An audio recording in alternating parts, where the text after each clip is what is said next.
जय हिंद मित्रों, नमस्कार। पार्ट 2 सेगमेंट महामैराथन सीरीज। जी हाँ, चाइल्ड डेवलपमेंट पेडागोजी। इससे पहले हमने पियाजे विकास एवं वृद्धि सारे सिद्धांत को देखा हुआ था। आज वाइगोत्स्की, कोहलबर्ग इत्यादि सारे चरण को लेकर के चलते हैं। चलिए, बहुत कम समय में हमें एनालिसिस करना है, बनते हैं। लेव सेम्योनोविच वाइगोत्स्की रूस के मनोवैज्ञानिक हैं। इनका जन्म 1896 पियाजे के ही वर्ष में हुआ और 1934 में पिलाचौ चल गए। ठीक, चल गए एकदम। माने 37 वर्ष तक लगभग जीवित रहे। जबकि 1896 से 1980 तक कौन? वाइगोत्स्की जीवित रहे थे। लेव सेम्योनोविच वाइगोत्स्की रूस के मनोवैज्ञानिक और पियाजे जीन विलियम फ्रिट्ज पियाजे, क्या? स्विट्जरलैंड, स्विस के मनोवैज्ञानिक। इनका मानना है कि समाज के संदर्भ में ही बच्चे का भाषा का विकास, संज्ञान का विकास होता है। समाज, संस्कृति इनके लिए एक महत्वपूर्ण उपकरण है, ऐसा कहते हैं। सीखना एक सामाजिक प्रक्रिया है। सामाजिक संदर्भ के माध्यम से अर्जित होता है संज्ञान। ये सारी बातें आप जानते हैं। इनका कहना है कि भाषा पहले आती है 2 वर्ष तक, ठीक है, और उसके बाद विचार आता है। यानी पहले भाषा और उसके बाद विचार, लेकिन 2 वर्ष के बाद दोनों ही साथ साथ चलते हैं। ये बातें हम लोग करेंगे, लेकिन इन्होंने फिर यह भी कहा कि समाज में सामाजिक तौर पर भाषा और विचार दोनों साथ साथ चलते हैं, यानी दोनों ही एक दूसरे से जुड़े होते हैं। देखिएगा, अधिगम एक कैसी प्रक्रिया है, कैसा उपकरण है, कैसा टूल्स है? तो सांस्कृतिक सामाजिक, यही उत्तर हो जाएगा। हम सभी जानते हैं सीखना, अधिगम समाज के भीतर और दूसरों के साथ संवाद करके, संपर्क करके होता है। जैसा पियाजे ने कहा, कुछ हद तक बच्चे जैविक होते हैं, बायोलॉजिकल, आनुवांशिक, पैतृक जीन्स पर निर्भर करते हैं, तभी तो परिपक्वता आती है। लेकिन वाइगोत्स्की ने जैविक वाले सिद्धांत को नकार दिया। इन्होंने कहा सामाजिक सांस्कृतिक प्रक्रिया के अनुसार बच्चों में भाषा या संज्ञान का विकास होता है। इन्होंने जेडपीडी का भी सिद्धांत दिया, जिसके अंतर्गत स्कैफोल्डिंग, पार निर्माण, ढांचा निर्माण यानी आधारभूत सहायता आती है। अब जेडपीडी क्या है भाई? देखिए, बच्चा जो भी कार्य, बहुत सारे कार्य खुद से कर सकता है, उसे वर्तमान क्षमता बता दिया गया, और दूसरों की मदद यानी स्कैफोल्डिंग, संभावित क्षमता के माध्यम से बच्चे में जो भी कौशल विकसित होते हैं, उसे कहा इन्होंने जेडपीडी, समीपस्थ विकास का क्षेत्र। मतलब बच्चा अकेले बहुत सारा कार्य कर सकता है स्वतः, जैसे पेंसिल का पकड़ना, कलम का पकड़ना, लेकिन दूसरों की मदद से पेंसिल तो पकड़ लिया खुद से। स्वप्रयास और संभाव्य प्रयास, समवयस्कों का प्रयास, स्कैफोल्डिंग, बच्चे का मम्मा ने हाथ पकड़ के अ लिखवाया या फिर आधे अधूरे प्रश्न को हल करवाया, ये सभी क्या है? स्कैफोल्डिंग है। तो अब खुद के मदद से और दूसरों की मदद से बच्चे ने एक बेहतर कौशल सीख लिया, जिसे हम जोन ऑफ प्रॉक्सिमल डेवलपमेंट कहते हैं। यानी बिना अब किसी के मदद के बच्चा भविष्य में बेहतर कार्य कुशलता कर पाएगा। जेडपीडी सीखने और विकास के बीच का ये पुल का काम करता है, सेतु का काम करता है। जैसे कोई कार्य बहुत आसान है, अब देखिए वाइगोत्स्की ने कहा ज्यादा बच्चे को आसान कार्य भी मत दीजिए, तो भी बच्चा कुछ अधिगम नहीं कर पाएगा, और बहुत कठिन जटिल कार्य भी मत दीजिए, इससे बच्चा निराश हो जाएगा। तो क्या देना चाहिए भाई? चुनौती का स्तर देना चाहिए। चुनौतीपूर्ण कार्य दीजिए बच्चे को, चैलेंजिंग, जिसमें बच्चा संघर्ष करता नजर आए, मानसिक द्वंद्व हो बच्चे में, अर्थात बच्चा संज्ञान का विकास जिसे सॉल्व करके, समस्या समाधान करके प्राप्त कर सके। अब उदाहरण के रूप में देखिए जेडपीडी, जैसे छोटा मोटा सरल जोड़ बच्चा खुद कर सकता है, लेकिन बड़ा बड़ा कैरी लेने वाला, पैचा वाला जोड़ वो शिक्षक की मदद से बच्चे ने किया, मदद से। तो यही तो हो गया साहब जेडपीडी, मतलब खुद का प्रयास और दूसरों का प्रयास, मदद। अब इन दोनों के मदद से बच्चे ने जो सीख लिया, वो बीच का खाली क्षेत्र जेडपीडी कहलाता है, जो कि होता है परमानेंट, अस्थाई। जेडपीडी अस्थाई होता है, लेकिन अस्थाई होता है स्कैफोल्डिंग, आधारभूत सहायता, आलंबन, मचान निर्माण जिसे कहा जाता है। आपके प्रश्नों में ये शुमार रहता है काफी। शिक्षक या सहपाठी के द्वारा मदद, संकेत देना, इशारे देना, पाढ़ निर्माण या स्कैफोल्डिंग कहलाता है।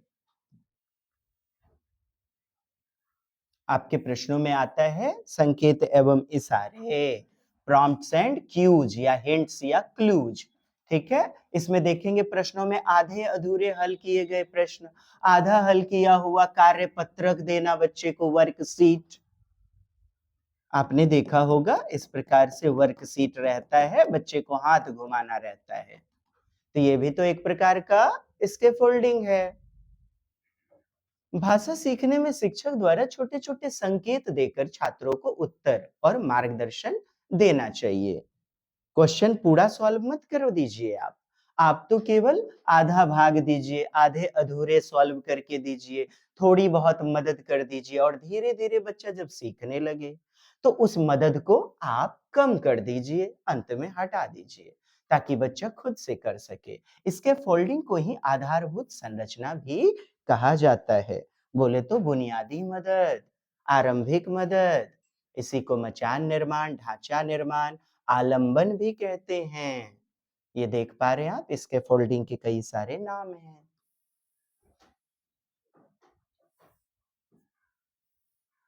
ठीक है, अब देखिए जेडपीडी जो होता है ना, समीपस्थ विकास का क्षेत्र, वो परमानेंट होता है, बोले तो अस्थाई होता है।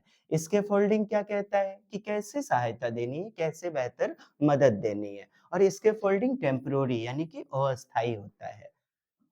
क्या होता है? परिवर्तनशील होता है, बदलाव होता है। और ये इसके फोल्डिंग कौन देगा भाई? जो ज्यादा ज्ञान रखेगा। ऐसा थोड़े कम ज्ञानी व्यक्ति दे देंगे ज्ञान।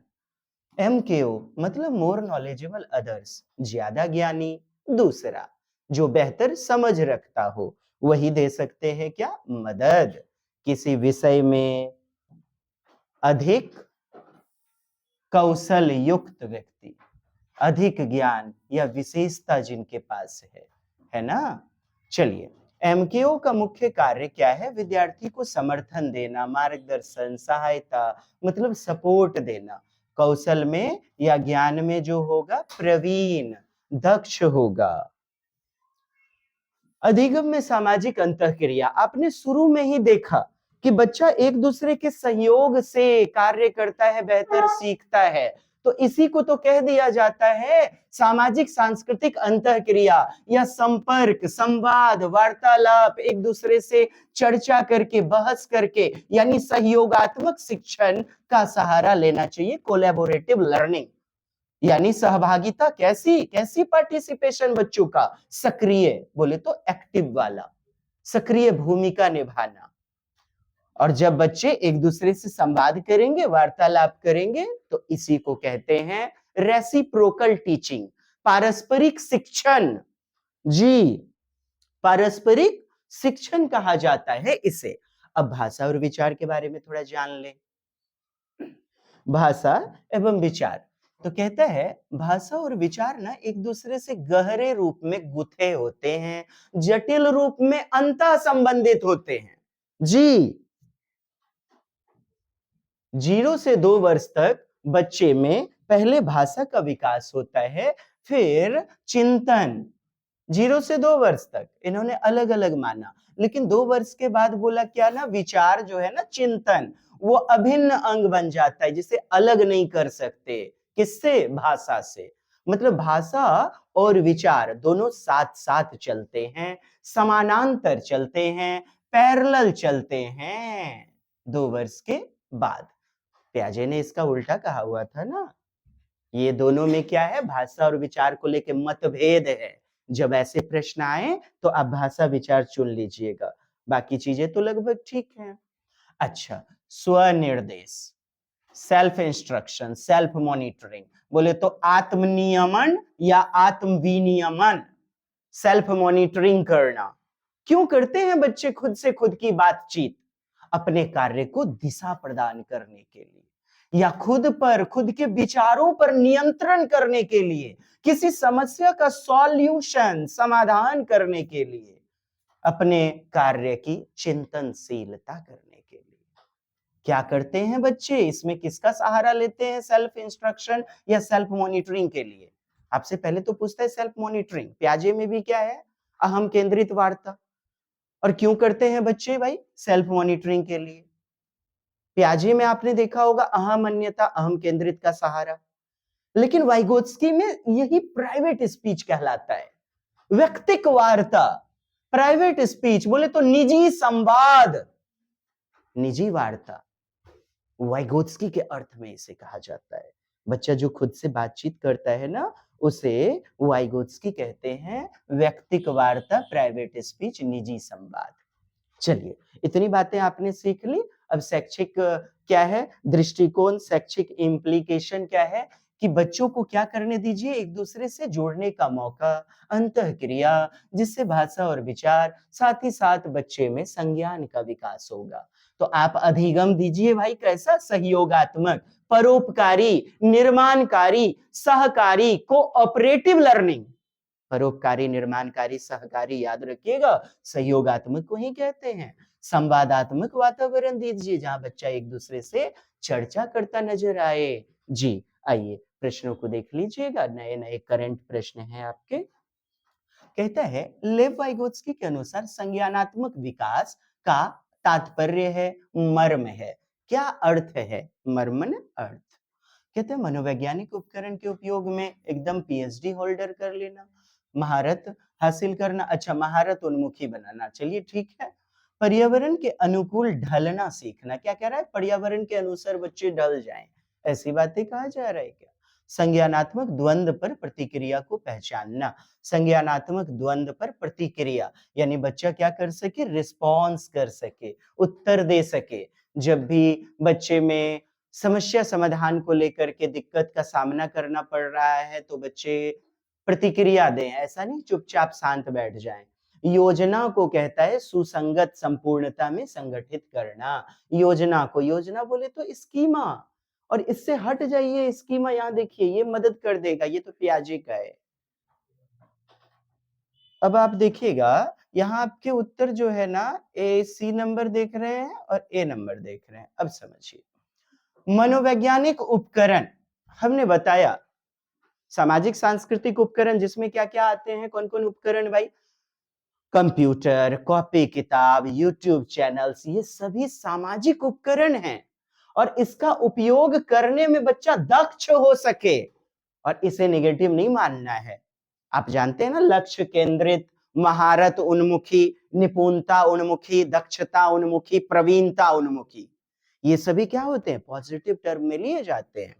अच्छा, संज्ञानात्मक द्वंद्व माने आइडेंटिफाई करना, पहचानना, हाउ टू रिस्पॉन्ड, कैसे रिस्पॉन्स देना है कॉग्निटिव कॉन्फ्लिक्ट होने पर, संज्ञानात्मक द्वंद्व होने पर, कोई क्वेश्चन को नहीं समझने पर कैसे हम क्या करें? रिस्पॉन्स कर सके। मनोवैज्ञानिक उपकरण, साइकोलॉजिकल टूल्स यानी सामाजिक उपकरण का उपयोग करने में दक्षता, और ये हमारा सबसे बेहतरीन उत्तर हो जाएगा। अब सी नंबर आप देखिए, बच्चे को सॉल्व करने वाला होना चाहिए। ऐसा नहीं कि हम रिस्पॉन्स कैसे दे, प्रतिक्रिया कैसे दे, केवल बोल देना, बोल देने से बेहतर होगा समस्या का समाधान करना। अगला क्वेश्चन देखिएगा, एक नंबर होगा। लेव वाइगोत्स्की के अनुसार विद्यार्थियों के जो जेडपीडी है ना, समीपस्थ विकास का क्षेत्र, उसके माध्यम से प्रगति में सहायता करने में, तो सहायता करने में कौन मदद करता है? अभी बताया, इसके फोल्डिंग करता है। और इसके फोल्डिंग कौन करता है भाई? जो अधिक ज्ञान रखता है, एम के ओ, जो ज्यादा ज्ञानी होता है वही करता है मदद। संरचनावादी अधिगम में आप जानते हैं वाइगोत्स्की, पियाजे, कोहलबर्ग इत्यादि, ये सभी कैसे मनोवैज्ञानिक हैं? तो संरचनावादी मनोवैज्ञानिक हैं, कंस्ट्रक्टिविस्ट, कंस्ट्रक्टिविस्ट है। तो पूर्व ज्ञान की क्या भूमिका है? पूर्व ज्ञान तो महत्वपूर्ण है, बाधा तो होती नहीं है। कहता है संबंध बनाने, नए अधिगम को सुगम करने में पूर्व ज्ञान महत्वपूर्ण है। ठीक है, एक नए कॉन्सेप्ट से संबंध बनाने में, जोड़ने में बहुत महत्वपूर्ण होता है।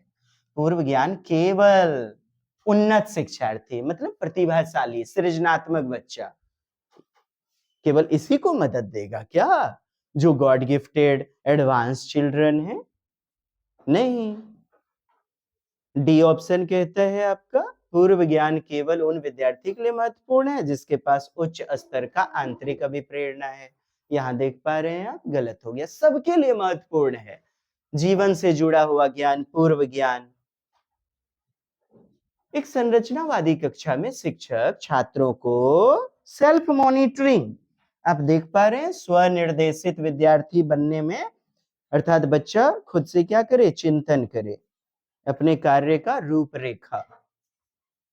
चलिए देखिए और उत्तर बताइए।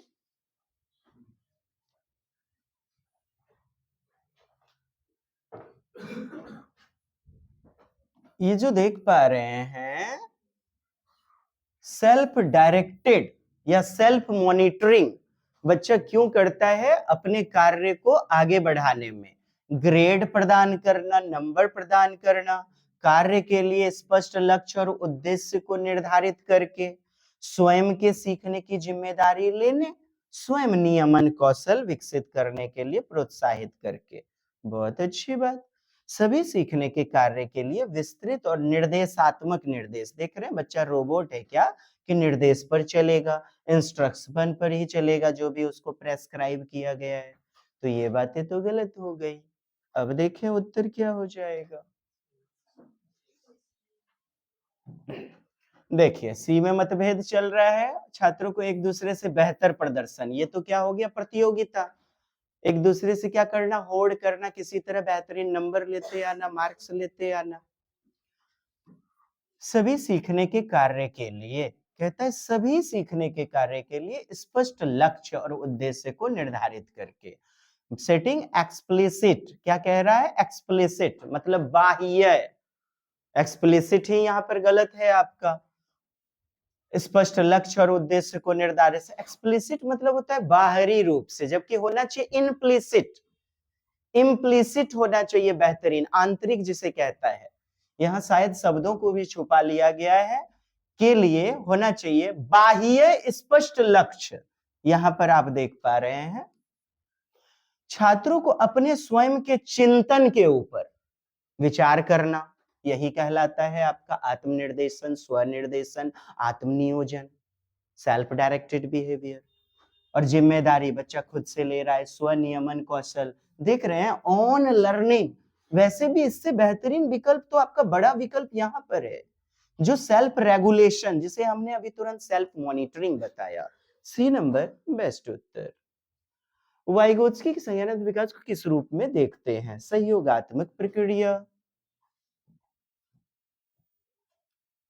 भाषा और विचार माने सोच प्रक्रिया के बीच संबंध का प्रस्ताव रखते हुए भाषा को अवधारणात्मक, चलिए ठीक है। भाषा संज्ञानात्मक क्षमताओं के विकास में बाधा है क्या, नहीं, केवल शुरू का यानी बुनियादी जरूरत को पूरा करता है। सांस्कृतिक उपकरण है ये, जो खोपड़िया के विकास में कई तरीके से मदद करता है, स्वतंत्र नहीं होता है। भाषा और विचार अंतः संबंधित होते हैं, एक दूसरे से स्वतंत्र नहीं होते। वाइगोत्स्की के सिद्धांत का पालन करते हुए शिक्षक क्या करेंगे भाई, पारस्परिक अध्यापन का पालन करेंगे, पारस्परिक शिक्षण अभी तुरंत बताया हमने, रेसिप्रोकल टीचिंग, ये देख पा रहे हैं आप, इस शब्द को याद रखिएगा, एक दूसरे से मदद लेना, समवयस्कों से सीखना। हतोत्साहित तो गलत है, डिमोटिवेट करना, डिस्करेज करना, कंठस्थ करेंगे नहीं, एक दूसरे से प्रतिस्पर्धा, प्रतियोगिता, कंपटीशन नहीं, स्वस्थ प्रतिस्पर्धा, स्वस्थ प्रतियोगिता सही होता है। जीन पियाजे डैश को डैश मानते हैं, तो जीन पियाजे के अनुसार दो ऑप्शन आप पहले चुन लो जी, निजी वाक नहीं मिलेगा, प्राइवेट देख लेना, और गलत हो गया, चूंकि इनका तो टर्म है साहब अहम केंद्रित ईगो सेंट्रिक स्पीच, और यहां देख पा रहे हैं आप ईगो सेंट्रिक इधर भी दिया गया, एक नंबर आप पहले गलत कर दो, ठीक है। उसके बाद वाइगोत्स्की में चलेंगे कि 2 गो 4 खाली स्थान को भरना है आपको, और देख रहे हो आप 14 दिसंबर 2024 को पूछा प्रश्न, बस खोपड़ी इतना लगाना था, जीन प्याजे 2 को पहले चुन लीजिए। और प्याजे में आप देखिएगा पहला वाला कट गया है आपका प्राइवेट स्पीच नहीं, ईगो सेंट्रिक या सेल्फ सेंट्रिक बिहेवियर, जिसे अहम मान्यता या अहम केंद्रित वार्ता कहते हैं। यहां देख पा रहे हैं ईगो सेंट्रिक स्पीच दिया गया है, यहां देख रहे हैं ईगो सेंट्रिक स्पीच, यहां पर प्राइवेट है इसलिए इसे भी काट दो आप। ठीक, अब कहता है स्व विनियमित में प्रभावी होता है। ये कह रहा है कि संज्ञानात्मक अपरिपक्वता का संकेत, मतलब बच्चा अभी मैच्योर नहीं है, अपरिपक्व है, इसलिए इसे खा जाओ आप। अरे मदद करता है जी आत्म केंद्रित वार्ता पियाजे का और निजी वार्ता प्राइवेट स्पीच वाइगोत्स्की का, ये मदद ही तो करता है, प्रभावशाली होता है, इसीलिए बस इतना सा देखो, आगे निकल जाओ जी। आगे भी पढ़ना है तो निजी बात देखिए, प्राइवेट स्पीच मिलेगा आपको इंग्लिश में, इसीलिए अपन इंग्लिश में पढ़ाते हैं जी। संज्ञानात्मक अपरिपक्वता का संकेत, अच्छा जी, a sign of cognitive immaturity. Option देखिए, कहता है लेव वाइगोत्स्की डैश को डैश मानते हैं, डैश को डैश। बी नंबर ऑप्शन जरा सा देखा जाए, कहता है आत्म केंद्रित वाक स्व विनियमित में प्रभावी, और यहां कह रहा है निजी वाक संज्ञानात्मक अपरिपक्वता का संकेत है। बी देखिए आत्म केंद्रित वाक संज्ञानात्मक संकेत है, अच्छा केवल संकेत है, अपरिपक्वता निजी वाक स्वनियमित में प्रभावी। ओ माय गॉड, उत्तर बताइए।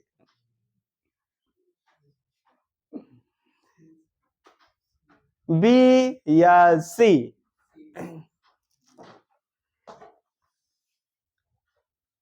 चलिए सी नंबर के साथ जाना चाहेंगे।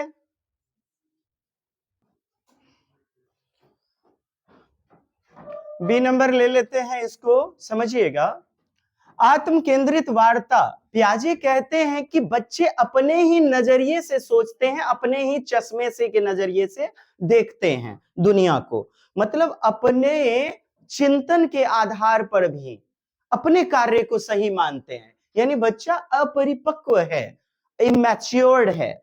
तो अपरिपक्वता कैसी? संज्ञानात्मक। 2 से 6 वर्ष, 6 वर्ष तक हमने बताया पूर्व संक्रियात्मक अवस्था में आत्म केंद्रित वार्ता पाई जाती है, और संज्ञानात्मक और परिपक्वता का जो कि संकेत है। 6 वर्ष के बाद बच्चा जो है अहम केंद्रित आत्म केंद्रित वार्ता को क्या करता है?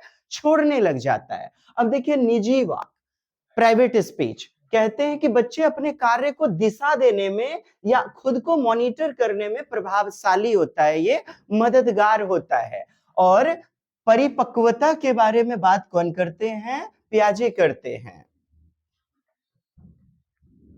पियाजे वाइगोत्स्की सिद्धांत में प्रमुख समानता देखिए, कहता है दोनों में सिमिलैरिटी है। क्या भाई? करके सीखते हैं बच्चे, संज्ञान का विकास होता है जिससे स्वयं की शिक्षा में संलग्नता और जुड़ाव, माने संलग्न होगा, कार्य करेगा, लर्निंग बाय डूइंग करेगा। संज्ञानात्मक प्रक्रिया में संस्कृति, संस्कृति तो वाइगोत्स्की, भाषा और विचार के संबंध में उनके चिंतन, ये असमानता है जी। बच्चों के विकास में चरण जैसी प्रगति, चरण तो पियाजे में, वाइगोत्स्की में कहां है? 1 नंबर। नेक्स्ट, अगले क्वेश्चन के लिए कमेंट करेंगे।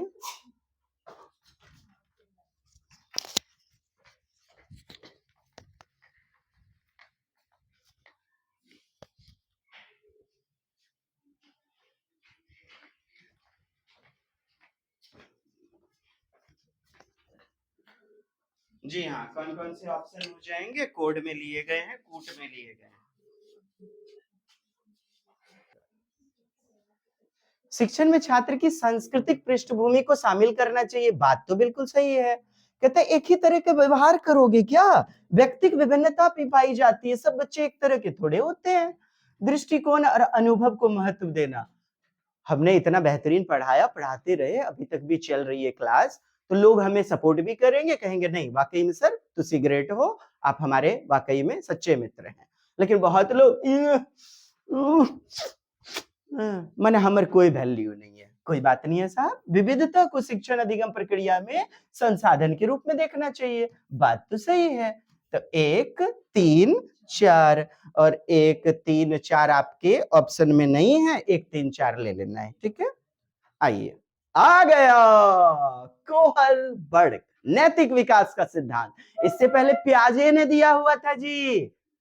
हाँ, हेट्रोजीनस और फिर होमोजीनस, 2 से 9 वर्ष, 9 से 11 वर्ष। पियाजे के सिद्धांत का ही इन्होंने परिष्करण किया है, संशोधन किया है, सुधारा है।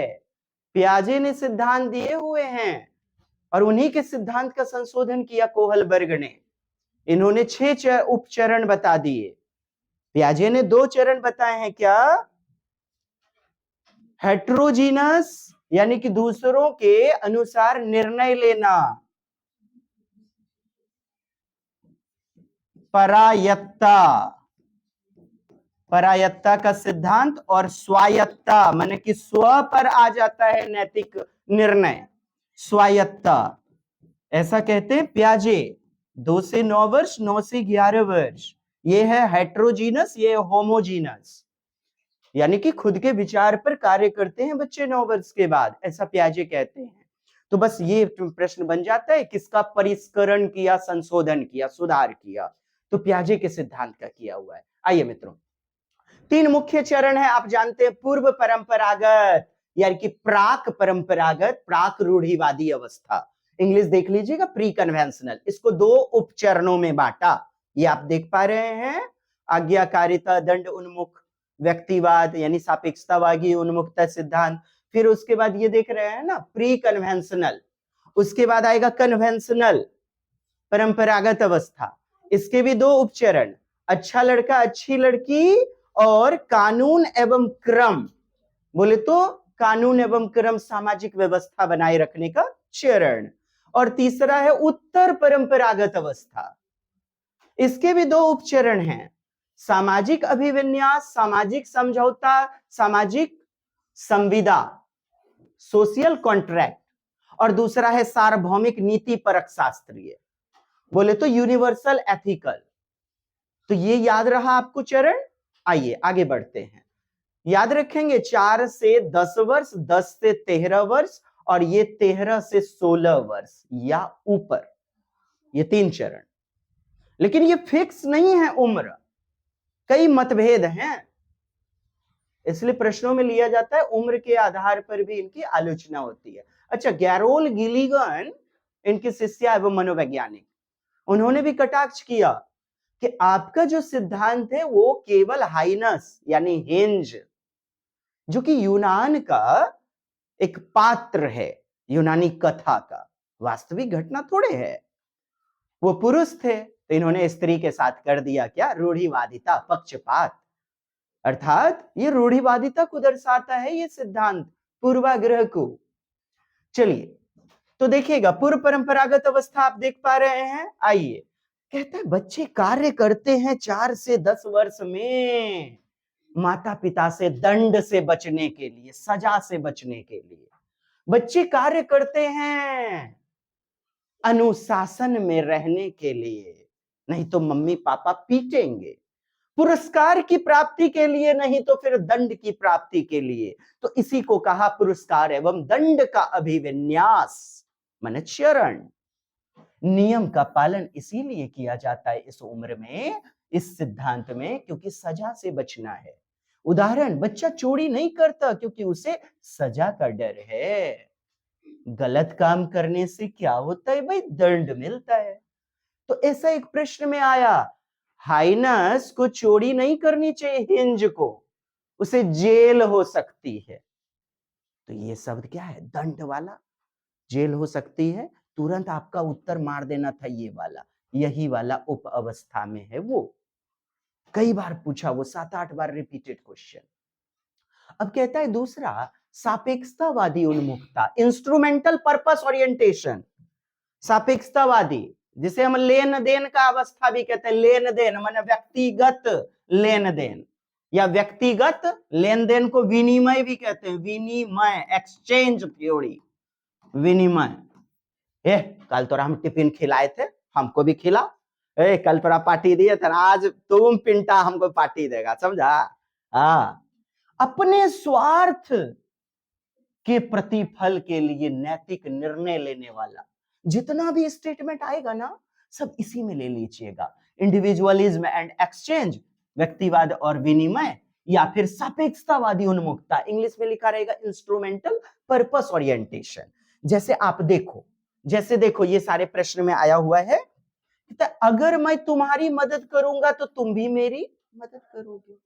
तुमको मैंने अपना क्रेयॉन दिया, क्रेयॉन मैंने लिखने वाला मोम कलर होता है, तुम भी मुझे क्रेयॉन दो भाई। प्रश्न में आया हो बहु 3-4 बार, तुमने मेरा क्रेयॉन लिया, मैं भी तुम्हारा क्रेयॉन लूंगी। टिट फॉर टैट, जैसे को तैसा करने वाला व्यवहार इस चरण में पाया जाता है। जैसे को तैसा। जी बोलिए। हाँ बोलिए, राधे राधे जी। तो देख पा रहे हैं आप, मेरा फायदा होगा तभी मैं तुम्हारा कुछ फायदा करूंगा। टिट फॉर टैट, एक लाइन में हमने लिख दिया जैसे को तैसा वाला व्यवहार। पूजा ने देखा कि प्रीति ने पूजा को पीटा। एक अध्यापिका ने देखा कि पूजा ने प्रीति को पीटा, तो बदले में प्रीति ने भी पूजा को पीट दिया। इसकी शिकायत अध्यापिका ने हेडमास्टर से नहीं किया। ये प्रश्न आ गया, निम्नलिखित में बताइए कौन सा चरण है। तो मैं जब थोपियाइल कहते यो थोपियाइन दिया जी, ले तोरो हम लरट्टी चोब के हपक लेंगे, तो किए हपक लीगे, हाँ तो डंडा मारिएगा तोरो मारेगा। कहता तुमने मेरा टिफिन खाया, मैं भी तुम्हारा टिफिन खाऊंगी। तो ये सारे उदाहरण बताते हैं कि इसे हम सापेक्षतावादी या व्यक्तिगत विनिमय सिद्धांत कहते हैं। आइए, अच्छा लड़का, अरे काहे तोरा अच्छा लड़का अच्छी लड़की कहेगा, तोरा मैयो तोरा महतारी तोरा बपुआ, जब ओकर काम कर दीजिएगा। बिछावन लगा दिए, मच्छरदानी लगा दिए, एकदम अच्छे से पढ़ रहे हैं, पापा जी आते हैं एकदम पीठ थपथपाते, वाह बेटी वाह बेटा, बेटा हमारा ऐसा काम करेगा, हम तोरा बोलो इंजीनियर बन, तो बच्चा इंजीनियर बन गया, डॉक्टर बन, बच्चा बन गया। यानी कि दूसरों के नजर में अच्छा दिखने का गोल्डन अवस्था, इसी को कहते हैं स्वर्णिम अभिविन्यास अवस्था, गोल्डन अवस्था। शिक्षिका निष्कासित कर देगी, होमवर्क पूरा कर लो, गोल्डन अवस्था। दूसरों के नजर में शिक्षिका, माता पिता या गर्व करने वाली अवस्था। लोग अच्छा कहेंगे इसीलिए ऐसा करो, लोग क्या कहेंगे इसके डर से हम अच्छा व्यवहार करते हैं। लोग क्या कहेंगे, डांस नहीं भी करने आता है, शुरू हो जाते हैं कि कीरो के दुल्हबा के डांस नहीं आता, शुरू हो जाता है। बताइए, ये सब कुछ दिखाता है, लोगों के नजर में अच्छा दिखना, गोल्डन अवस्था वाला, यानी एक दूसरे से अच्छा संबंध। जी, तीसरा अब कॉन्सेप्ट सुनिए इसी में, अच्छे पारस्परिक संबंध, यानी कि अंतर वैयक्तिक संबंध वाला अवस्था, इसी को कहते हैं इंटरपर्सनल रिलेशनशिप। अच्छा लड़का, good boy good girl orientation, वो तो आप जानते ही हो, इसको भी जानो। दूसरों की भावना को समझना, दूसरों की मनोदशा के अनुसार कार्य करना, अंतरवैयक्तिक इंटरपर्सनल संबंध वाली अवस्था, इसी को कहते हैं। उसके जैसा बनो, देख बेचन के बेटा एतबारी देख डॉक्टर बन गया। ये सारे, अब देखिए क्वेश्चन भी पूछे, अच्छे पारस्परिक संबंध, होमवर्क पूरा करो नहीं तो मैडम जी निष्कासित कर देगी, एक्सपेल्ड, इसको दंड एवं अनुशासन में मत ले लीजिएगा। आइए चौथा पढ़ लेते हैं हम, क्या कहता है कानून एवं क्रम वाला अभिविन्यास। बोले तो समाज में यदि चोरी होगी ना, नियम बदल लोगे ना, तो फिर अराजकता फैल जाएगी। कानून एवं क्रम इसको कहते हैं, या समाज में व्यवस्था बनाए रखने वाला अभिविन्यास, चरण, अवस्था। मेंटेनिंग क्या भाई, सोशल ऑर्डर मेंटेनिंग लेवल या स्टेज। बोले तो law and order maintenance stage, दोनों नाम देख लीजिएगा। अरे क्या चीज है, समाज में यदि व्यभिचार हो जाए, कोई गलत कार्य करने लगे, एकदम कोई ज्वेलरी जेवर बेच रहा है, 10 गो आदमी गया चोरी करने लग गया, तो अराजकता फैल जाएगी, एनार्की, कुशासन। इसीलिए नियम ना यहाँ पर अटल होंगे, नहीं बदलने वाला, बोले तो शाश्वत होंगे, इसे बदला नहीं जा सकता। नहीं तो समाज में अराजकता, केओस, निरंकुशता, डिक्टेटरशिप, एनार्की, अराजकता फैल जाएगी। नियम अटल होते हैं। इस चरण में, चौथे में, नियम नहीं बदलेंगे। तटस्थ नियम को माना जाता है, अचर माना जाता है, निश्चित नियम वाली ये अभिविन्यास है। ट्रैफिक नियम का पालन करो, पापा जी पीछे बैठे हुए हैं, तबीयत खराब है, फिर भी रेड लाइट नहीं तोड़ेंगे सिग्नल, तो समझ जाना ये चरण है सोशल ऑर्डर मेंटेनिंग, सामाजिक अभिविन्यास, सामाजिक व्यवस्था अभिविन्यास, या फिर कानून एवं क्रम, कानून और सामाजिक व्यवस्था का पालन करने वाला। ये जो पांचवा आप देख रहे हो, यहां नियम बदलेगा। पांचवा में और छठा में यहां नियम बदलता है, आपकी जैसी जरूरत है उसके अनुसार। पापा का तबीयत खराब है, कोई बात नहीं, ट्रैफिक पुलिस वाले से बात कर लीजिए, सर मैं देर हो गई, सर हमको एग्जाम में घुसने दीजिए ना। आए प्रिंसिपल साहब, 2-4 गो पुलिस प्रशासन आया, लिखित रूप में एकदम साइन हुआ, स्वीकृति हो गया। कैसा? समाज के लोगों के द्वारा ना, तो सामाजिक समझौता, यानी इसी को कह देगा सामाजिक अप्रूवल, अनुमोदन, सामाजिक सहमति, एक्सेप्टेंस, स्वीकृति के आधार पर निर्णय लेना, नियम में बदलाव कर लेना। किसके लिए? व्यक्तिगत अधिकार के लिए, या सामाजिक अधिकार, या मानवतावादी अधिकार, ह्यूमनिस्टिक राइट के लिए, ह्यूमन राइट के लिए। शब्द समझिएगा, मानवतावादी अधिकार के लिए। कानून का पालन तभी तक जब तक वो समाज के हित में है। जैसे समाज की बुराई के लिए वो नियम बन गया, तो फिर हम उसका हाय हाय ये बिल जो है संशोधन करो, ये लागू नहीं होना चाहिए। तो सामाजिक समझौता के आधार पर नियम में बदलाव। टैक्स का भुगतान कर रहे हैं, ठीक है, समाज के विकास के लिए, इसीलिए कहता है न्याय महत्वपूर्ण है, लेकिन कानून भी तार्किक, सबके लिए अच्छा, बोले तो विवेकपूर्ण होना चाहिए।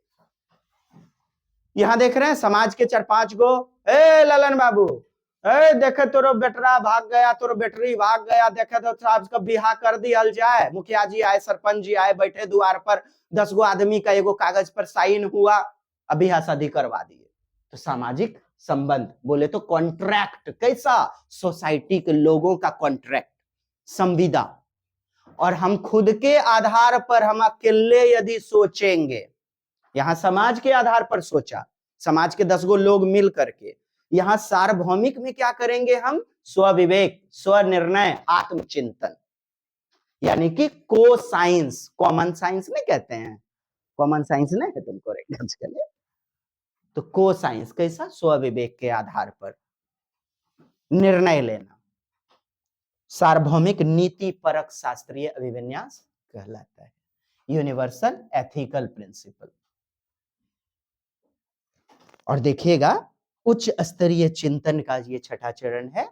यहां पर क्या है ना, उच्च स्तरीय बातें, सत्य, न्याय, समानता, ऐसे ऐसे उच्च नैतिक सिद्धांत पर आधारित होता है। चूंकि मनुष्य ना चिंतन करता है स्व विवेक के आधार पर। अरे आप राष्ट्रगान हो रहा है, खड़े हो गए, ठीक है, ये स्वनिर्णय है, सार्वभौमिक नीति परक शास्त्रीय। नहीं तो बहुत आदमी छिप जाते हैं जाकर के दरवाजा के अंदर, कि भीतर के देख रहा है, हम बैठल हैं, काम कर रहे हैं। तो ये सब क्या है? समानता, न्याय, सत्य, नैतिकता, संतोष, आत्मसम्मान, सौहार्दता, प्रेम, एकता, ऐसे ऐसे उच्च सिद्धांत पर कार्य करता है ये वाला चरण। महात्मा गांधी का सत्य के लिए आग्रह, सत्याग्रह, जो कि नैतिक सिद्धांत के आधार पर था। तो आप देख रहे हैं सत्याग्रह, ये कौन से चरण में चला जाएगा? छठे वाले चरण में। सत्य और न्याय से समझौता नहीं करूंगा, मैं घूस नहीं लूंगा। तो समाज की भलाई के लिए खुद के विवेक के आधार पर वो घूस नहीं लेगा, सत्य और न्याय से समझौता नहीं करेगा। इसमें भी आप देखे होंगे स्वनिर्णय ही शामिल हो रहा है, आत्मविवेक। और यही पासवर्ड भी है, यही पासवर्ड है। क्वेश्चन के ऑप्शन में जब ये मिल जाए ना, तो आप समझ जाइएगा छठा में गया। और जब ये मिल जाए ना, सामाजिक समझौता, अनुमोदन, सहमति, स्वीकृति समाज की, तो फिर आप पासवर्ड में पांचवा वाला के आधार पर ले लेना। अब आइए,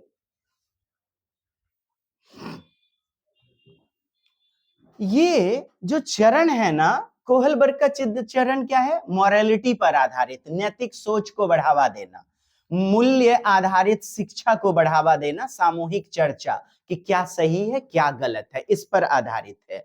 क्या थी कथा भाई? कहता है हाइनस जो थे ना, हिंज हिंज उन्हीं का नाम है, उसकी पत्नी गंभीर कैंसर से ग्रसित थी। उसकी जान बचाने के लिए एक रेडियम दवा चाहिए थी। पैसे तो अधिक थे भाई, पर्याप्त धन नहीं जुटा पाया, तो फिर उन्होंने दवा दुकान तोड़ दिया और चुरा लिया दवाई। अब प्रश्न बनता है नैतिकता का, दो दो रास्ता दिखाया है ना, दो दो चरण, दो रंग दुनिया के और दो रास्ते। गई भौजाए बोर के पूजा में, पंखा डोलवे वाला पूजा में, ए जी हर दिन का बड़ी साड़ी खब्बे सूरत लग गया, पियर का सड़िया बढ़िया हो अच्छा लग गया, ऑडियो कॉलिंग किया, दोनों में कौन ले ले जी, पीला वाला ले लो, लेकिन हर दिन को बड़ी अच्छा लग रहा है। हे भगवती हम बुझ गए, दोनों ले ले तू। तो की कहल जाती है, पापा दुश्मनमा के पापा जी सीढ़ी से गिर गए और तोरो एग्जाम है वही दिना। अब दो चिंतन का स्तर, आप एग्जाम देने जाओगे या पापा को हॉस्पिटल लेके जाओगे। जीवन में दो रास्ता पूरे जिंदगी बनता है। इंटर में गए, साइंस लेके आर्ट्स ले, क्या करें? आप सोचते रहते हो ये कोचिंग बढ़िया कि वो कोचिंग, यही तो है। कहता है हिंज के सामने भी ऐसी ही नैतिकता आ गई थी, पत्नी को मरने छोड़ दें जिसके साथ सात फेरा का वचन निभाए, 7 जन्मों का, या फिर दवा दुकान का ताला तोड़ दें, जो कि करना गलत बात है। हो गई ना नैतिकता में, फंस गए ना, द्वंद। तो नैतिक द्वंद संज्ञानात्मक, मॉरलिटी मॉरल कॉन्फ्लिक्ट को दर्शाता है। क्या चोरी नैतिक है? यदि किसी की जान बचाने के लिए हो तो। कुछ बच्चे हाँ कहेंगे, कुछ ना। क्या जीवन की कीमत चोरी से अधिक है या चोरी पहले है? ऐसे प्रश्न है नैतिकता का जिसका उत्तर दे पाना मुश्किल है। आइए मित्रों, आ गई कैरोल गिलिगन, एकर आलोचना किया, क्रिटिसाइजेशन। कहा है कैरोल गिलिगन, कोहलबर्ग तुम केवल पुरुषों के ही तरफ टुकुर टुकुर ताकते हो लगता है। महिलाओं में क्या नैतिक निर्णय लेना, नैतिक माने महिलाओं में क्या खोपड़िया नहीं होता है नैतिकता, जो तुम खाली हाइनस को लिया, स्त्री को भी शामिल करता ना, तो तुमने तो कर दिया भाई पूर्वाग्रह, यानी पक्षपात कर दिया। तो कैरोल गिलिगन ने कहा कि तुम्हारे अनुसार न्याय और तर्क पुरुषों के लिए महत्वपूर्ण है, जस्टिस एंड मोरालिटी पुरुष के लिए, और गिलिगन ने कहा महिलाओं में संबंध और देखभाल, मतलब वो देखभाल पहले खुद का करती हैं, उसके बाद बाल बच्चे एवं बड़े बुजुर्ग दादा परदादा इत्यादि का देखभाल करती हैं। तो संबंध और देखभाल आपको बोल दे जब प्रश्न में, तो ये होगा महिलाओं के लिए कैरोल गिलिगन का सिद्धांत, एथिक्स ऑफ केयर। और जब पुरुषों में कोहलबर्ग के अनुसार, तो बोलिएगा जस्टिस एंड रीजनिंग या लॉजिकल थिंकिंग, न्याय और तर्क को प्राथमिकता दिया। किसने? कोहलबर्ग ने। और कोहलबर्ग ने यह भी कहा था कि दुनिया में चाहे कोई भी देश हो, सब जगह मेरा चरण पाया जाएगा, यानी सार्वभौमिक पाया जाएगा, सभी जगह एक जैसा सार्वभौम माने विद्यमान, सार्वभौमिक यूनिवर्सल रूप से पाया जाएगा। लेकिन गिलिगन ने कहा हट, जैसा देश वैसा वो काम करेगा बच्चा, पुरस्कार एवं दंड के आधार पर नहीं करेगा। जैसा उसका सांस्कृतिक अनुभव होगा वैसा ही वो सामाजिक संबंध बनाएगा। आप कह रहे हो कि दंड एवं अनुशासन, दंड एवं अनुशासन, बच्चे का उम्र है 5 साल 6 साल, गया तेल लेने दंड एवं अनुशासन, पप्पा पीटेंगे नहीं पीटेंगे, कोई हमको मार रहा है लड़की मोक करके, हम पहले इटौरा पत्थर रिवॉल्वर जो होगा मारेंगे, कटपट्टी उड़ाएंगे पहले, दंड बाद में देखेंगे। माने जैसा परिस्थिति, जैसा उसका अनुभव, व्यक्तिगत अनुभव, वैसा ना उसका संबंध बनेगा। ये कहती है गिलीगन। इसलिए मैं तुमको नकारती हूं, तुमने जो सार्वभौमिक बोला ये भी मैं आलोचना करती हूं। Got it? तो फिर से समझिए अब इसे।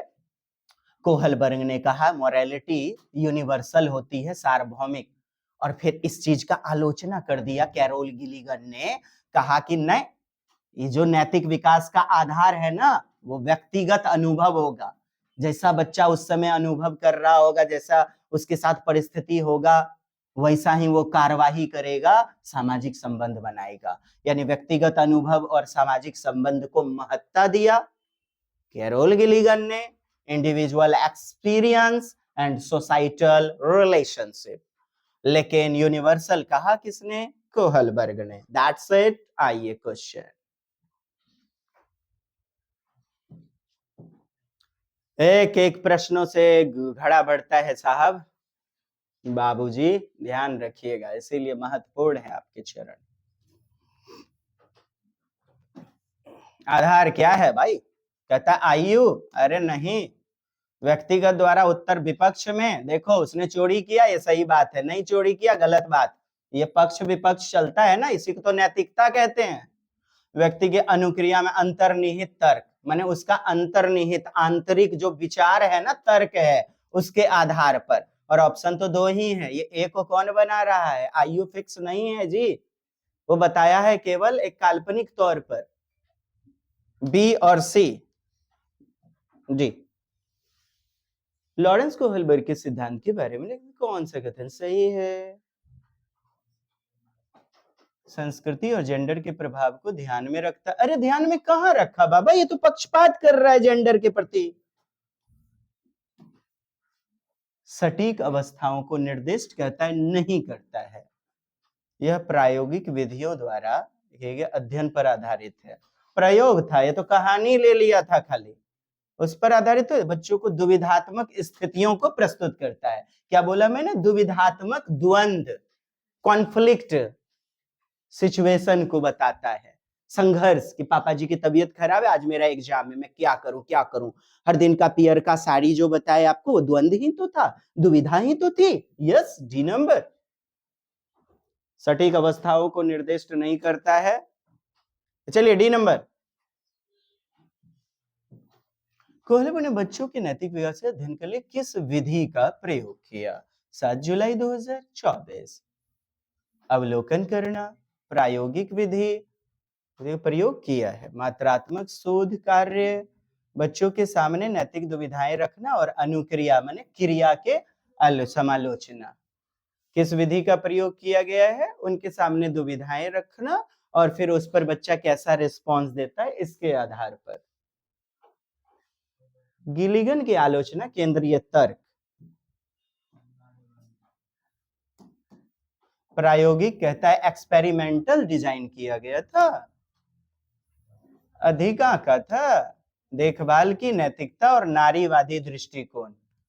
कैरोल गिलीगन की आलोचना, जी हाँ, नारी के प्रति इनका क्या था? विमुखता था, विमुखता, नारीवादी पे ध्यान नहीं दिया, यही तो इनका मेन आलोचना है। चलिए कमेंट्स करेंगे। अरे यार, है प्याजे का ऑटोनोमस, स्वायत्त, बताया ना मैंने, इसीलिए तो बोल रहा हूं, एक को चीज नहीं छोड़े। मैराथन ऐसी आपकी चल रही है बिना डंडी मारे।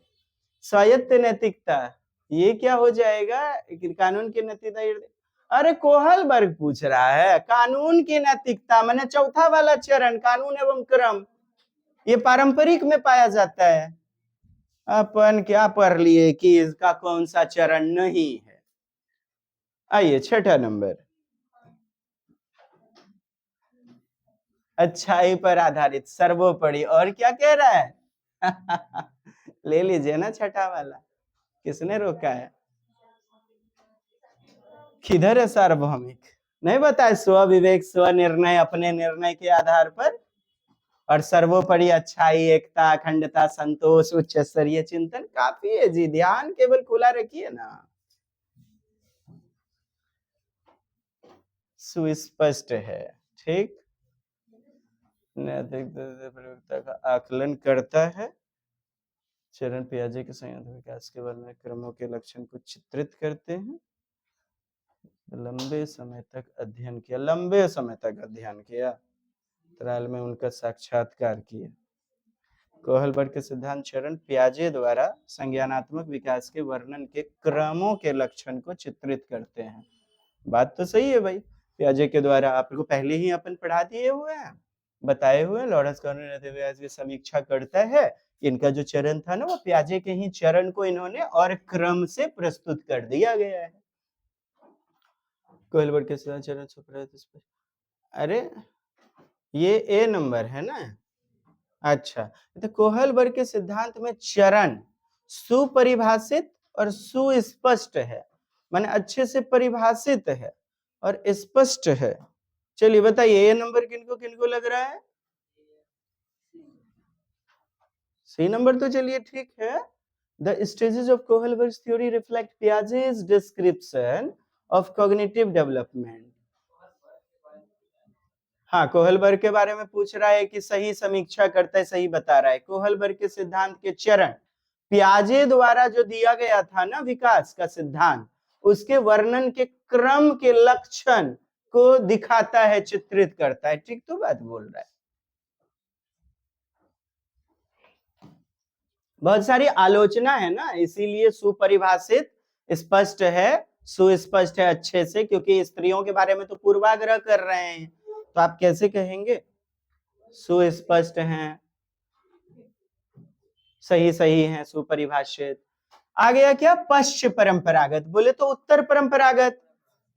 उत्तर परंपरागत, और उत्तर परंपरागत में क्या पाया जाता है? वही सामाजिक संविदा और फिर सार्वभौमिक नीति पर मानवता की भलाई है, तो सामाजिक अनुबंध को स्वतंत्र रूप से निभाना।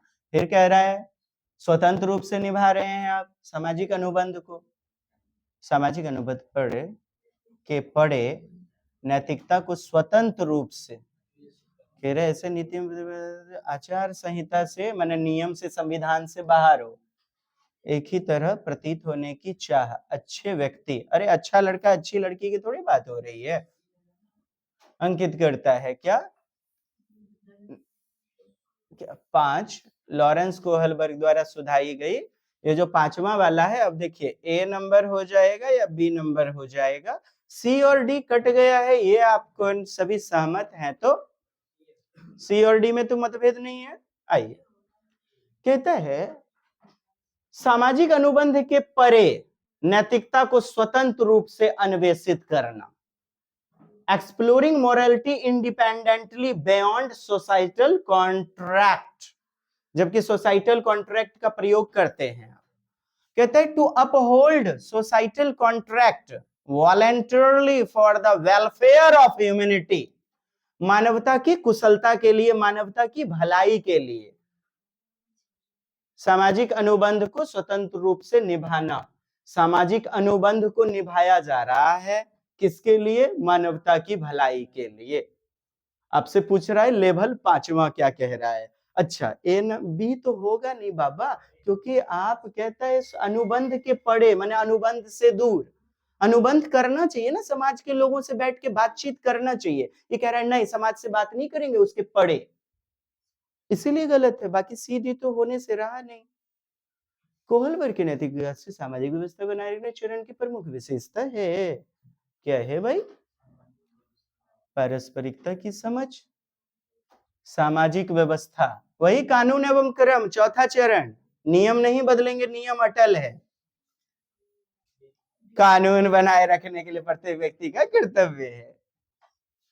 ये तो होगा नहीं दूसरे की स्वीकृति पाना, ये तो अच्छा लड़का अच्छी लड़की की बात है।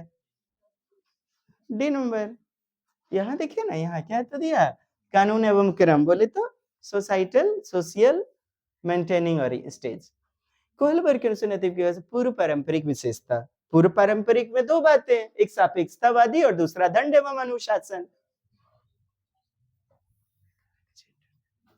कैसे प्रभावित करता है?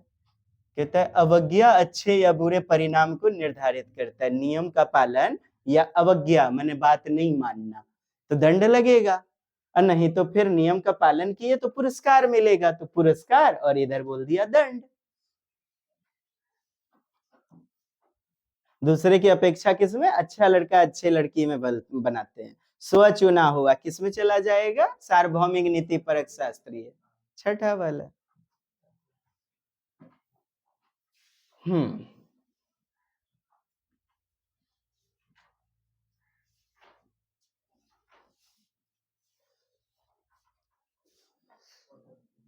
कहते हैं यांत्रिक सापेक्षतावादी अभिविन्यास, और आप जानते हैं व्यक्तिगत जरूरत को पूरा करना या विनिमय, लेन देन, व्यक्तिगत जरूरत को पूरा करना।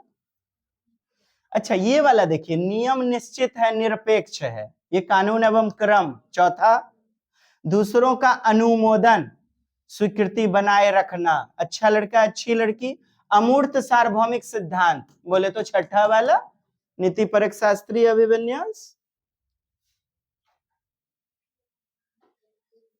पारंपरिक नैतिकता चौथे चरण, और चौथे चरण में क्या होगा? वही सामाजिक व्यवस्था, कानून एवं क्रम, लॉ एंड ऑर्डर। भौतिक परिणाम, देखो चॉकलेट मिलेगा, नहीं तो फिर पिटाई मिलेगा, उसको क्या कहेंगे? अच्छा या बुरा परिणाम। तो ये तो होने से आपका रहा नहीं।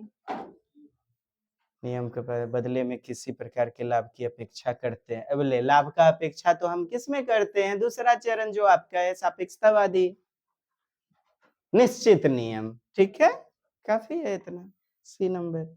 नेक्स्ट आइए आगे देखते हैं बाल केंद्रित और आपका प्रगतिशील कक्षा। कुछ नहीं साहब, बाल केंद्रित, बच्चा केंद्र में हो, बच्चे की प्रगति कैसे होनी चाहिए, बच्चे का सर्वांगीण विकास कैसे हो, यानी कि चहुमुखी विकास को प्रोत्साहित करना चाहिए।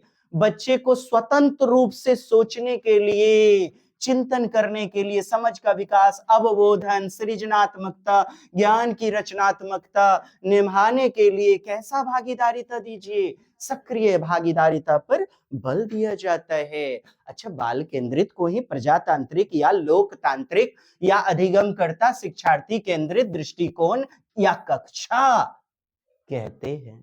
लोकतांत्रिक, हाँ, शिक्षा का केंद्र बिंदु बच्चा होता है, न कि शिक्षक या पाठ्यक्रम।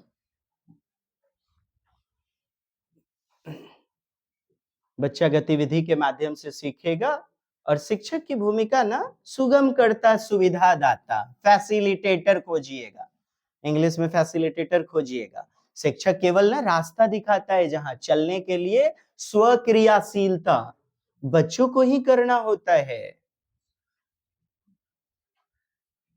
और भारत में यदि आप देखेंगे ना तो गीजू भाई बड़ेका भारत में शिक्षा के समावेशी कक्षा शिक्षा या प्रगतिशील शिक्षा के लिए गुजरात के गीजू भाई बड़ेका, और जॉन डीवी अमेरिका के सर्वप्रथम, उसके बाद गीजू भाई बड़ेका भारत के गुजरात के माने जाते हैं।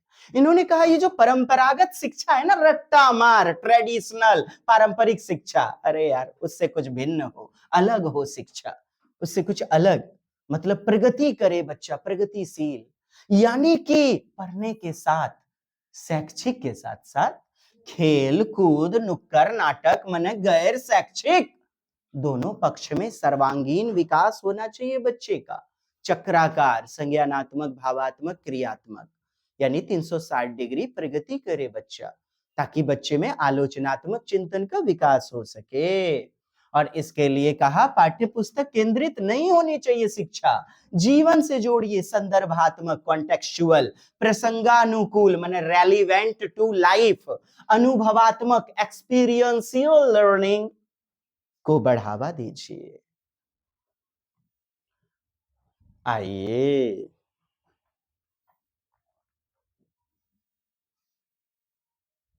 थोड़ा सा कुछ प्रश्नों को पटक डालिए जल्दी जल्दी से।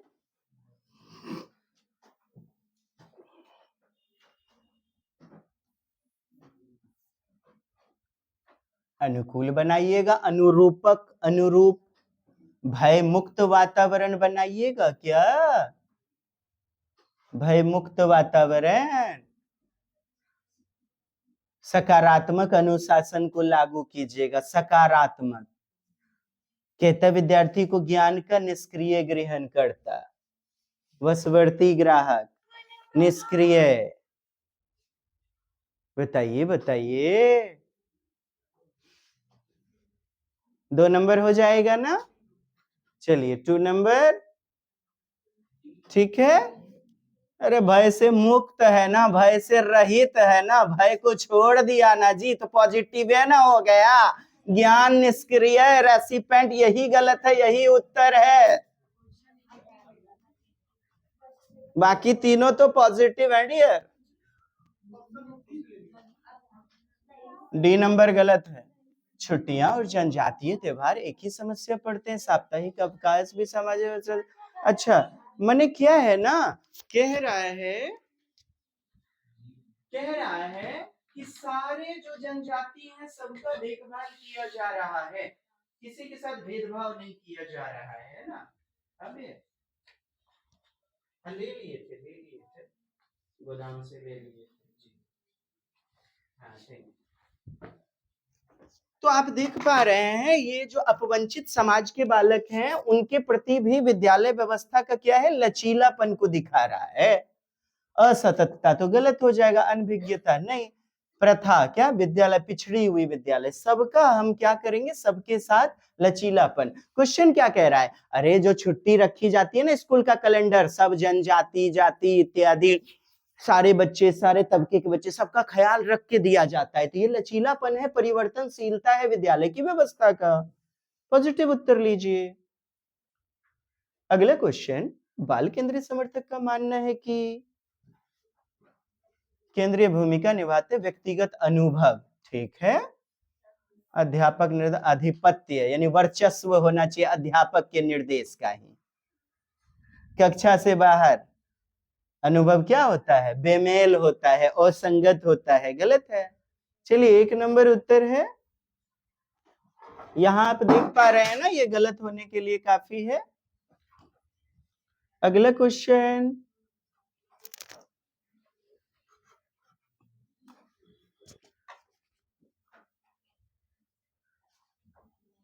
गुणात्मक रूप से विकास और सभी पहलू पर ध्यान केंद्रित करना चाहिए। शैक्षिक के साथ गैर शैक्षिक, माने अकादमिक के साथ सह अकादमिक। यहाँ तो आपसे नहीं पूछ रहा है।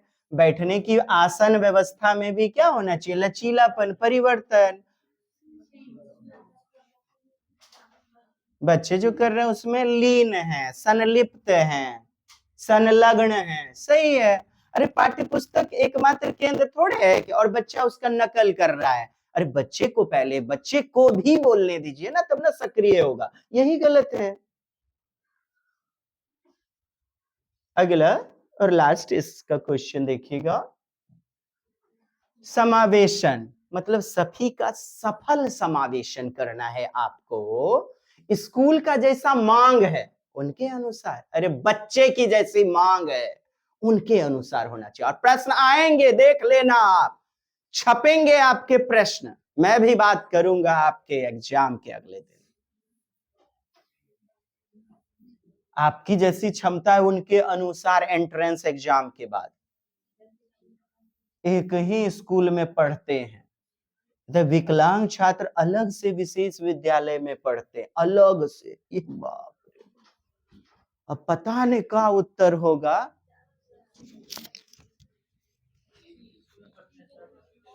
चलिए 1 नंबर कितना बढ़िया बात बोल रहा है, नहीं बोल रहा है। 1 नंबर क्या बोल रहा है, छात्रों को क्षमता चुनिंदा रूप से प्रवेश दिया जाता है।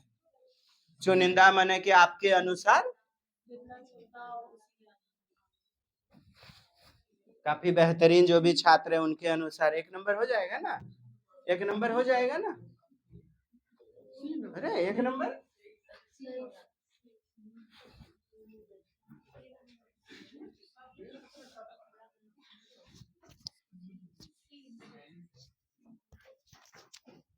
C is the right answer। व्यक्तिगत विभिन्नता के बाद भी सब एक ही छत के नीचे बैठ के पढ़ रहे हैं, एक साथ पढ़ रहे हैं, समावेशी कक्षा यही तो है।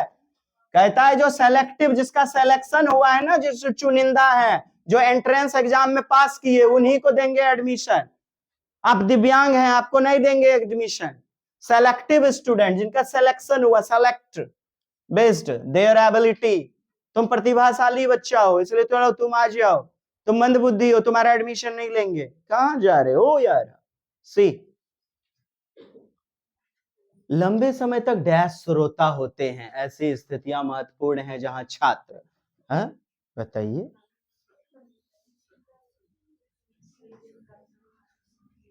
कहते हैं ऐसी स्थितियां डैश महत्वपूर्ण हैं जहां छात्र लंबे समय तक डैश श्रोता होते हैं। अरे कौन स्थिति महत्वपूर्ण होगा? टालना, पैदा करना, निषेध करना, सुदृढ़ मने और सुदृढ़ कर दीजिए।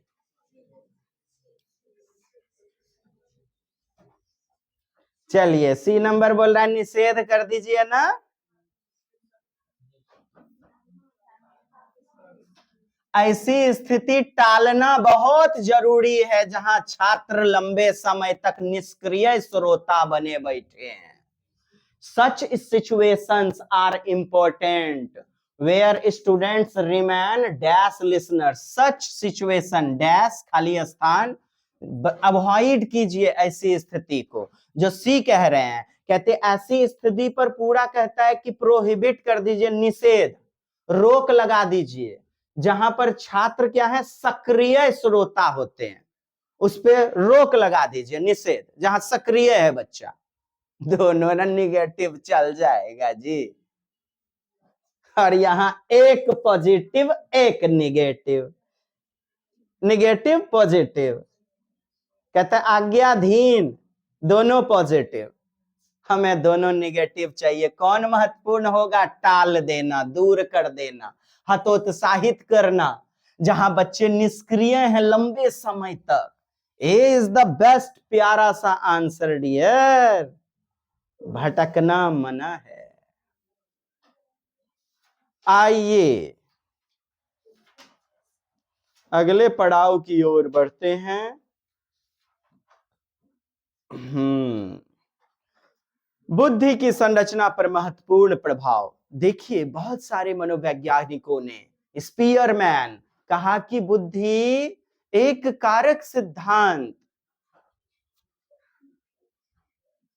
केले थे समूह में मैन को बहुत बाए, समूह कारक सिद्धांत, लुईस थर्स्टन, स्पीयरमैन, एक कारक सिद्धांत,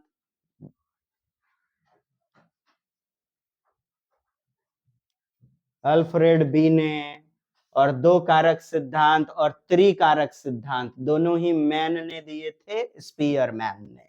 यानी बुद्धि को जनरल फैक्टर, स्पेसिफिक फैक्टर का बताया। अब देखिए जरा सा गिलफोर्ड,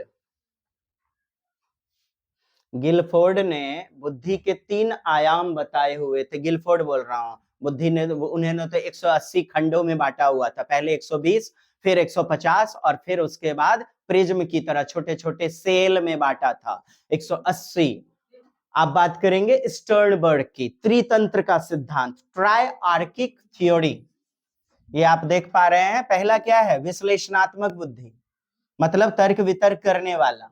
दूसरा फिर मिलेगा आपको सृजनात्मक, रचनात्मक बुद्धि।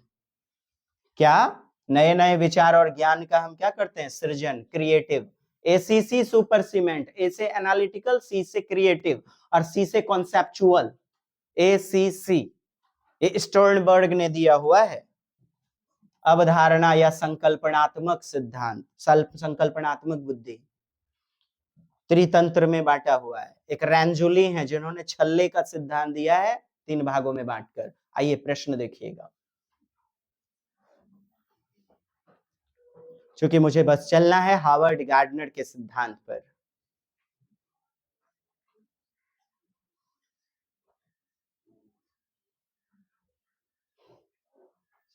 कहा बुद्धि विशिष्ट कई सारी योग्यताओं का समूह होता है।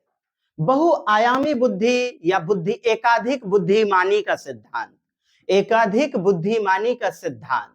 बुद्धि को एकल क्षमता नहीं, विभिन्न प्रकार की योग्यता, विभिन्न प्रकार की क्षमता। अमेरिका के मनोवैज्ञानिक बहुआयामी यानी एकाधिक बुद्धिमानी सिद्धांत, Harvard gardener multiple intelligence theory, multiple dimensional intelligence, बहुआयामी बुद्धि, एक खंड में नहीं कई योग्यताओं का समूह होता है बुद्धि, एकल इकाई नहीं, बहु कई सारे इकाई के बताया।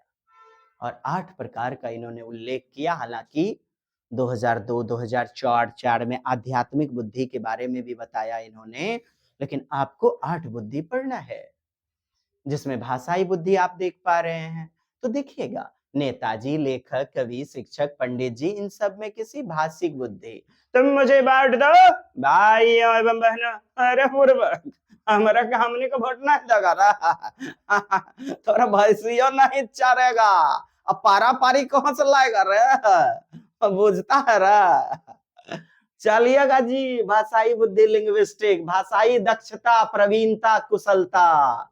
तो कैसी बुद्धि? भाषाई बुद्धि। कहता है तार्किक गणितीय बुद्धि, तो जिनके लिए तर्क का रोजी रोटी खाते हैं, गणितीय रोजी रोटी, जैसे वैज्ञानिक, गणितज्ञ, कंप्यूटर प्रोग्रामर, जिनके लिए डियर गणित का इंपॉर्टेंट रोल होता है, या तर्क वितर्क का, मैथमेटिकल लॉजिकल थिंकिंग, तर्क वितर्क, गणित या वैज्ञानिक सोच मजबूत रूप से, जहां पर पैटर्न और संबंध को पहचानने में महारत मिलती है। ये याद रखेंगे, पैटर्न मैथ में पाया जाता है, तर्क वितर्क वहां कोई भी क्वेश्चन को या फिर कोई भी पजल्स को, पहेलियों को सुलझाते हैं, तो एक पैटर्न का क्यू दूसरे से संबंधित होता है। ये भी प्रश्न में पूछा, लोग चक्कर खा गए।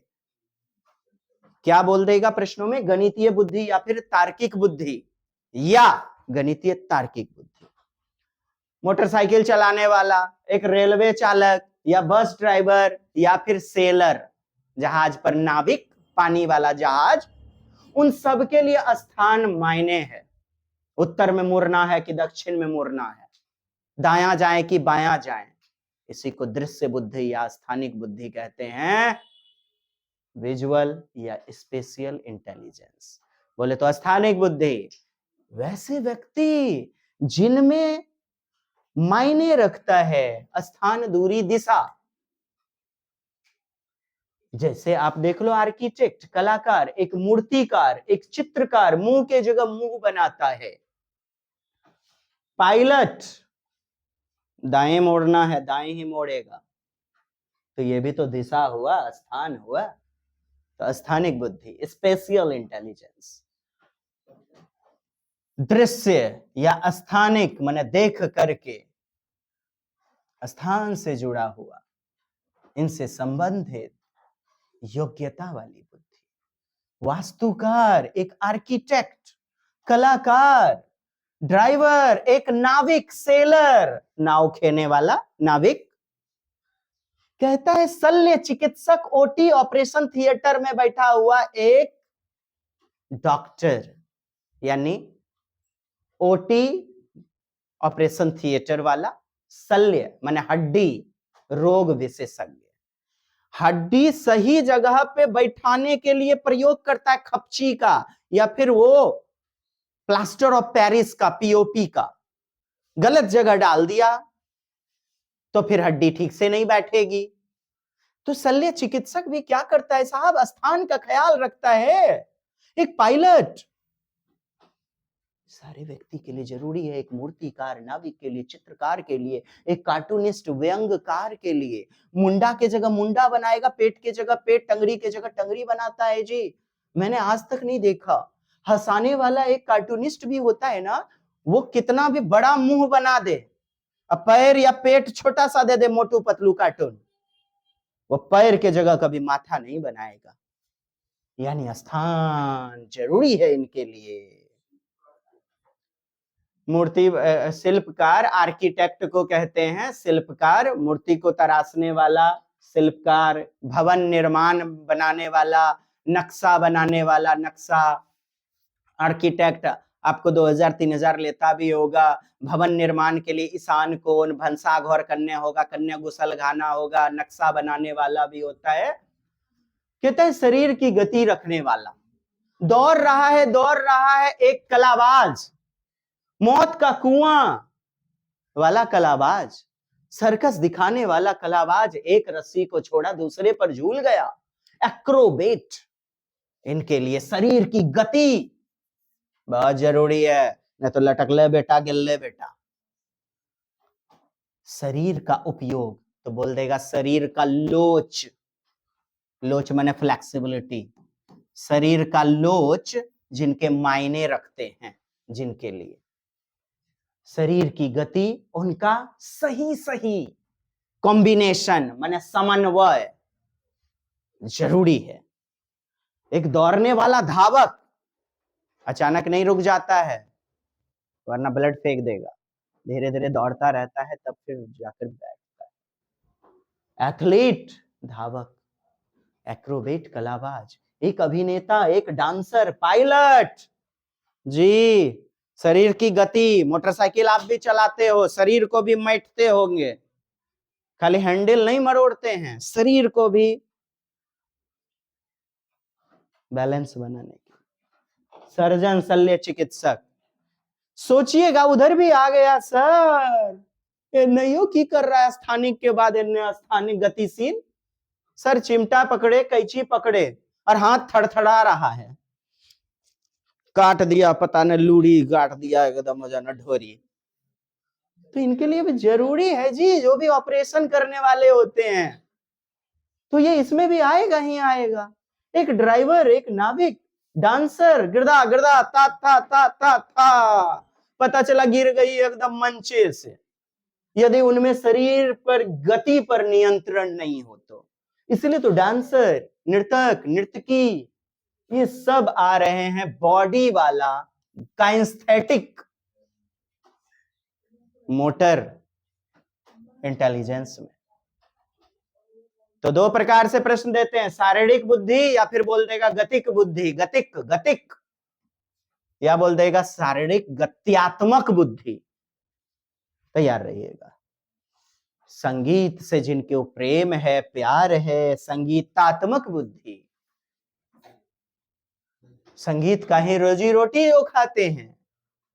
लयबद्धता संगीत में, संगीत सुनने वाले कहते व्यक्ति संगीत को महसूस करना, नृत्य याद करना, उत्पन्न उसमें से म्यूजिक, क्या कहते हैं संगीतकार यानी म्यूजिशियन, कंपोजर, संगीत रचने वाला रचयिता। शिक्षक भी क्यों नहीं आएंगे, शिक्षक तो हर कौशल में ही आ जाएंगे, बताना पड़ेगा क्या।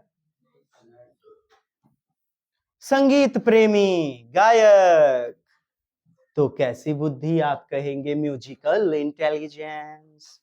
आइए दो बातें सीखिएगा। इंटरपर्सनल हाइलाइटेड है, इंटर, तो इंटर का मतलब दूसरे व्यक्ति, लगेगा अपना, तो दूसरों की भावना को समझना, दूसरों की मनोदशा को समझना, दूसरे की फीलिंग को समझना, इंटरपर्सनल इंटेलिजेंस कहलाता है।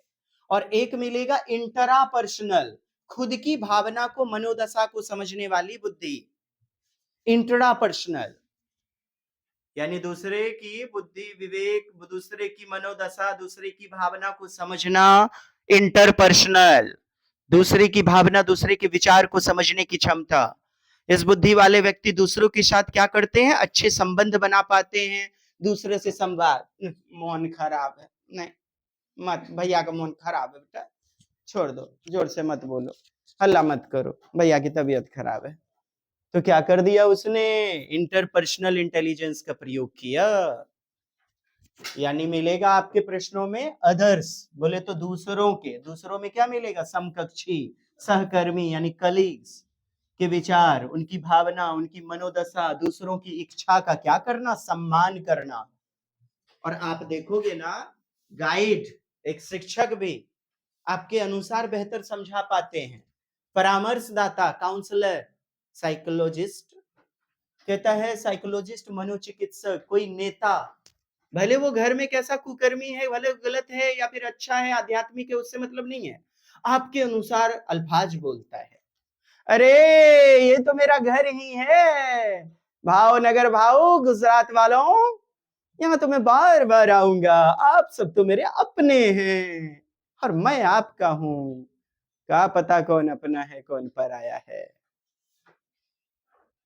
चलिए, देख पा रहे हैं आप, इंट्रापर्सनल कहता है अपना स्व विवेक, स्व योग्यता, स्व मनोदशा। इसमें स्व मिल जाएगा, अपना मिल जाएगा, खुद का मिल जाएगा।